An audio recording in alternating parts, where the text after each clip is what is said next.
Since OnePlus 8, OnePlus started to change, so that in OnePlus 9 and especially 10 Pro, these phones did not remind us of OnePlus at all. Is OnePlus 11 a comeback, or it's the same? First of all, let me tell you what OnePlus is and what we want from. In 2014, OnePlus introduced its first phone, with a big news hype. A phone that was almost half the price of a flagship, but offered everything you need from a flagship. And this was the first phone that introduced the name of flagship killer to the market. Under the leadership of Carl Pei, the same Carl Pei who is now the CEO of Nothing, OnePlus wanted to make the phone that the customer wanted. Put himself in the place of a reviewer or a buyer and make the best thing. On the other hand, with OxygenOS, it offered a software close to raw Android with additional and practical features, which was truly unique. OnePlus became a sub-brand of BBK, the same company that owns Oppo, Realme and Vivo. Everything was going well until OnePlus started to change. First of all, added processors. Okay, so what was wrong with that? The non-Pro model that was considered the flagship killer, for the Pro model to be worth buying, it no longer had the specifications it should have. On the other hand, the design was less minimal and more Chinese. And even in the Tinsider series, the silent key was removed.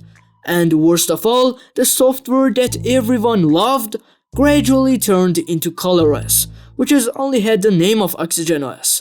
Let's move on to OnePlus 11. Now, OnePlus has removed the Pro model, at least for the 11 series, and put all its efforts on this phone. And by the way, it also has a good price, $699 for the base model and $799 for the 16GB of RAM. The silent key is also back. Under the hood of the OnePlus 11 is a Snapdragon 8 Gen 2 chip with LPDDR5X RAM and UFS 4.0 memory, the same memory that is placed on S23 series. There is no task that this device cannot do easily.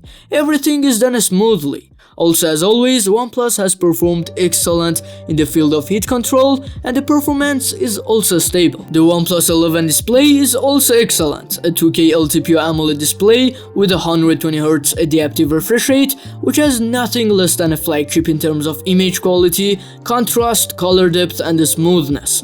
Even its display has a high resolution that even S23 doesn't. OnePlus has announced that the brightness of the display is 1300 nits, but apart from the HDR content, you will not experience more than 1000 nits, which is completely acceptable number, but I think the brightness was more important than the more resolution. OnePlus 11, in addition to a 5000 mAh battery that can easily last a full day of semi-heavy usage, has a 100W SuperVOOC charger in the box that fully charges the phone in less than half an hour. S23 supports a 25W charger that is not even included in the box. But a big problem of this battery is that it does not support wireless charging, which there are two categories. Some people say that when there is a 100W charger, there is no need for wireless charging anymore, or wireless charging is not important to them at all. But some others really want wireless charging, and it would be game changer for them. The camera is something that OnePlus has never focused on, and since this is a flagship killer phone, you shouldn't expect too much from it. And in this case, OnePlus 11 completely meets this expectation. 50MP main camera, 48MP ultra-wide camera, and 32MP telephoto camera. Yes, finally useless and extra lenses have been removed and a useful lens has been added.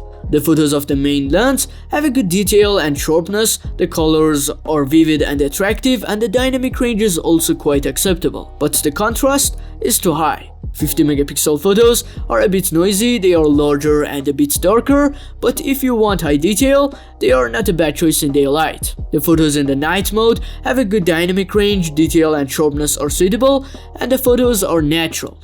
And it is clear that they were recorded at night. In portrait photos, the subject is well separated from the background and the color and details of the skin are well processed. The ultra-wide photos have a wide viewing angle, they are a little cooler than the main lens, the colors are accurate, and there is a little noise in the photos. This lens also has the ability to record macro photos, in which photos are more saturated than ultra-wide.